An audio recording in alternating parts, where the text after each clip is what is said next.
अच्छा चलिए ठीक है। अब यहाँ पे देखें हम लोग फाइंड करते हैं डोमेन और रेंज ऑफ दी फंक्शन। तो डोमेन हमारे पास क्या होती है, जैसे मैंने आप लोगों को पहले बताया कि जो फंक्शन में हमारा पहला सेट आ रहा होता है वो हमारे पास डोमेन में होता है, और जो सेकंड सेट होता है वो हमारा रेंज होता है। ठीक है, जैसे यहाँ पे देखें अगर एफ हमारे पास फंक्शन है फ्रॉम एक्स टू वाई, तो यहाँ पर हमारे पास क्या हो रहा है कि जो डोमेन है वो हमारे पास सेट एक्स होगा, और जो रेंज होगी वो समटाइम्स पूरे का पूरा वाई होती है, समटाइम्स वो वाई का सबसेट होती है। मोस्टली हम यही लिखते हैं कि रेंज जो होती है वो सबसेट ऑफ वाई होती है। ठीक है, यानी क्योंकि अगर पूरे का पूरा सेट वाई होता है तो वो भी खुद का सबसेट होता है, इस वजह से हम लोग लिखते हैं कि range is a subset of the second function, sorry second set. ठीक है, अब इसमें यहाँ पे देखें कि जैसे फंक्शन लिखा हुआ है एफ, ये चीज़ आप लोगों ने पहले मैंने पढ़ाई हुई है आप लोगों को फर्स्ट ईयर में कि डोमेन जो होती है वो फर्स्ट फंक्शन होती है, रेंज हमारे पास सेकंड फंक्शन जो सेट होता है उसका सबसेट होता है। अब इसमें यहाँ पे देखें फंक्शन उन्होंने दिया हुआ है F of x is equal to x square है हमारे पास, हमने इसकी डोमेन और रेंज फाइंड करनी है। तो यहाँ पे अगर हम देखें तो यहाँ पे जैसे फर्स्ट ईयर में हम लोगों ने पढ़ा था कि जो हमारे पास फंक्शन इस फॉर्म का होता था कि जैसे हमारे पास उन्होंने सेट बना के दिया होता था 1 2 3 4 5 6 इस तरह के वो लिखा होता था, तो आप लोगों ने इसमें से डोमेन और रेंज बतानी होती थी। तो ये तो सिंपल थी हमारे पास के डोमेन हमारे पास आ रही होती थी 1 3 5 यानी जो पहले एलिमेंट्स आ रहे होते थे, और रेंज हमारे पास आ रही होती थी 2 4 6 जो कि सेकंड एलिमेंट्स आ रहे होते थे। लेकिन अब यहाँ पे उन्होंने फंक्शन थोड़ा और तरह से डिफाइन कर दिया है कि F of x is equal to x square आए। तो इस सूरत में हम लोग डोमेन और रेंज कैसे फाइंड कर सकेंगे, तो इसमें हमारे पास डोमेन वो नंबर्स होते हैं जिसके लिए ये फंक्शन डिफाइंड होता है, यानी अनडिफाइंड नहीं होना चाहिए। यानी हर वो वैल्यू जिसके ऊपर ये फंक्शन डिफाइंड होता है, जहाँ पे फंक्शन की वैल्यू इन्फिनिटी ना आ रही हो, तो वो हमारे पास फंक्शन जो वैल्यूज़ होती हैं वो फंक्शन की डोमेन होती हैं, और वो वैल्यूज़ पुट करने के बाद हमारे पास जो वैल्यूज़ आ रही होती हैं वो रेंज की वैल्यूज़ होती हैं। जैसे यहाँ पे देखें हमारे पास फंक्शन है हमारे पास f of x is equal to x square है। अब यहाँ पे देखें अगर हम एक्स को 1 वैल्यू देते हैं तो हमारे पास वैल्यू क्या आ रही होती है 1 स्क्वायर इज इक्वल टू 1, यानी ये डिफाइंड नंबर आ रहा है। उसके बाद अगर हम एक्स को 2 वैल्यू देते हैं तो ये हमारे पास आ जाता है 4 जो कि वो डिफाइंड नंबर है। सिमिलरली अगर हम यहाँ पे -1 पुट कर देते हैं तो वो हमारे पास क्या आ जाता है, वो भी 1। इसी तरह से अगर हम कोई बड़े से बड़ा या छोटे से छोटा नंबर भी पुट करते जाएँ तो हमारे पास क्या है कि वो एक डिफाइंड नंबर आता जाएगा। अगर हम यहाँ तक के 0 भी पुट कर लें तो हमारे पास क्या आ जाता है 0 स्क्वायर 0 के इक्वल आ जाएगा, जो कि हमारे पास एक डिफाइंड नंबर आ रहा है। यानी किसी भी हमारे पास कोई, अगर आप देखते जाए तो हमारे पास कोई ऐसा नंबर नहीं है जो जिसको पुट करने से हमारे पास इस फंक्शन की वैल्यू इन्फिनिटी आ रही हो, यानी अनडिफाइंड आ रही हो। तो इसका मतलब ये हुआ कि इस फंक्शन की जो डोमेन है वो पूरे का पूरा सेट ऑफ रियल नंबर्स बनती है। ठीक है, यानी अब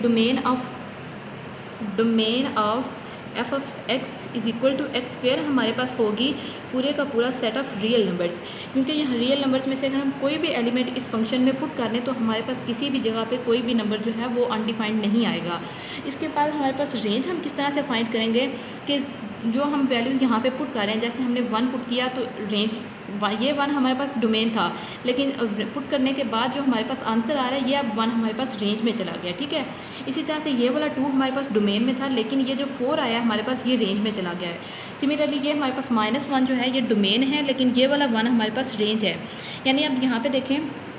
कि हमारे पास रेंज में, अब चूँकि ये स्केयर फंक्शन है, ठीक है ना, स्केयर, अब यहाँ पे आप लोगों ने नोट करना है कि अगर हम कोई भी नेगेटिव नंबर पुट करते हैं, जैसे यहाँ पे अगर हम -1 पुट किया तो पॉजिटिव 1 आया, -2 पुट करेंगे, ठीक है, एफ ऑफ -2 करेंगे तो हमारे पास -2 स्केयर क्या आ जाएगा 4 आ जाएगा। यानी चूँकि स्केयर है इस वजह से हर नेगेटिव साइन जो होगा वो पॉजिटिव में चेंज हो जाएगा। इस वजह से इसकी जो रेंज होगी हमारे पास इस फंक्शन की वो क्या आएगी, पूरे का पूरा set non negative real numbers आएंगे, यानी 0 भी आएगा उसमें, बाकी सारे के सारे जो पॉजिटिव रियल नंबर्स हैं वो भी सारे के सारे शामिल हो जाएंगे, लेकिन इसमें नेगेटिव नंबर्स नहीं आएंगे, क्योंकि रेंज अगर हम डोमेन में कोई भी एलिमेंट चाहे वो नेगेटिव क्यों ना वो पुट करेंगे तो रेंज में ये स्केयर होने फंक्शन स्केयर होने की वजह से हमारे पास जो रेंज होगी वो पॉजिटिव नंबर में चेंज होती जाएगी। ठीक है, इस वजह से हमारे पास जो रेंज है वो क्या होगी, तो पूरे का पूरा जो नॉन नेगेटिव रियल नंबर्स होंगे। ठीक है ना, यहाँ पे जैसे उन्होंने यहाँ पे देखे लिखा हुआ डोमेन ऑफ एफ हमारे पास क्या आई है, सेट ऑफ रियल नंबर पूरे का पूरा आई है, लेकिन रेंज हमारे पास क्या आई है, non negative real numbers I है, क्योंकि हमारे पास फंक्शन जो था वो स्केयर फंक्शन था।